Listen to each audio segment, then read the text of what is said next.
Saya rasa Bapak Ibu yang hadir di sini sudah jauh lebih tahu dan sudah jauh lebih paham daripada saya tentang keunggulan energi geothermal dibanding jenis energi hijau lainnya.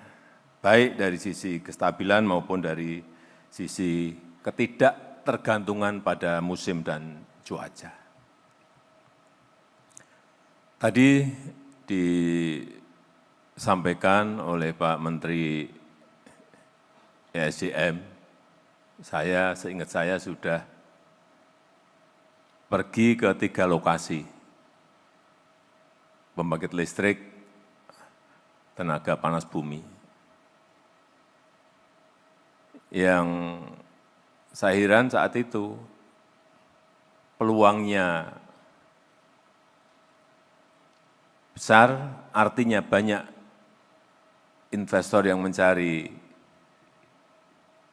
energi hijau, EBT, dan potensinya ada 24.000 megawatt. Sudah kita kerjakan, tapi kok tidak berjalan secara cepat. Dan ketahuan tadi seperti disampaikan oleh Pak Menteri SDM, ternyata untuk memulai konstruksi dari awal sampai konstruksi urusan perizinan bisa sampai 5-6 tahun. Ini yang mestinya paling cepat harus dibenahi terlebih dahulu agar dari 24.000 megawatt yang baru dikerjakan hanya 11% itu bisa segera dikerjakan oleh para investor sehingga kita memiliki tambahan listrik hijau yang lebih banyak. Karena kalau nunggu, bayangkan nunggu untuk memulai konstruksi aja sampai 5-6 tahun. Itu kalau orang nggak sabar. Kalau investor yang nggak sabar, nggak mungkin mau mengerjakan, nunggu sampai 6 tahun. Kalau saya, nggak kuat saya. Meskipun banyak yang menyampaikan saya sabar, tapi untuk nunggu 6 tahun nggak kuat. Dan Indonesia sebagai pemilik potensi besar geothermal yang diperkirakan mencapai 40% dari potensi dunia, sekali lagi, memiliki banyak peluang untuk dikembangkan, karena saat ini baru 11% yang termanfaatkan dari potensi yang ada. Selain itu juga negara kita, Indonesia juga berkomitmen menjadi bagian penting dari langkah dunia dalam membangun ekonomi hijau, dalam mengembangkan industri hijau, dalam melakukan transisi ke energi hijau. Ini komitmen yang sudah sering saya sampaikan di mana-mana. Tapi kita semua tahu dalam melakukan transisi hijau, ini setiap pemerintahan di negara berkembang, hampir semua di negara berkembang, dihadapkan pada dilema mengenai keterjangkauan harga. Selalu problemnya di situ. Kemudian keadilan akses bagi masyarakat.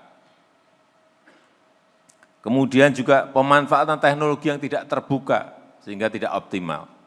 Saya juga paham dunia usaha pasti memiliki hitung-hitungan sendiri, memiliki kalkulasi sendiri, memiliki pertimbangan-pertimbangan, baik urusan turnover, masalah yang berkaitan dengan keuntungan, dan yang lain-lainnya. Inilah yang harus dipikirkan bersama. Namun demikian, masalah perubahan iklim ini adalah masalah kita bersama, masalah seluruh isi dunia.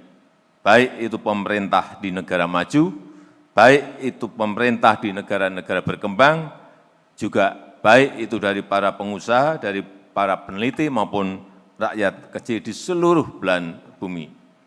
Oleh karena itu saya berharap forum ini bisa menghasilkan terobosan-terobosan besar yang bisa menjadi titik tengah untuk berbagi risiko, untuk berbagi beban, dan tentu juga untuk berbagi keuntungan dengan proporsi yang seimbang yang memungkinkan untuk segera diambil keputusan, yang memungkinkan untuk segera dilakukan pengerjaan.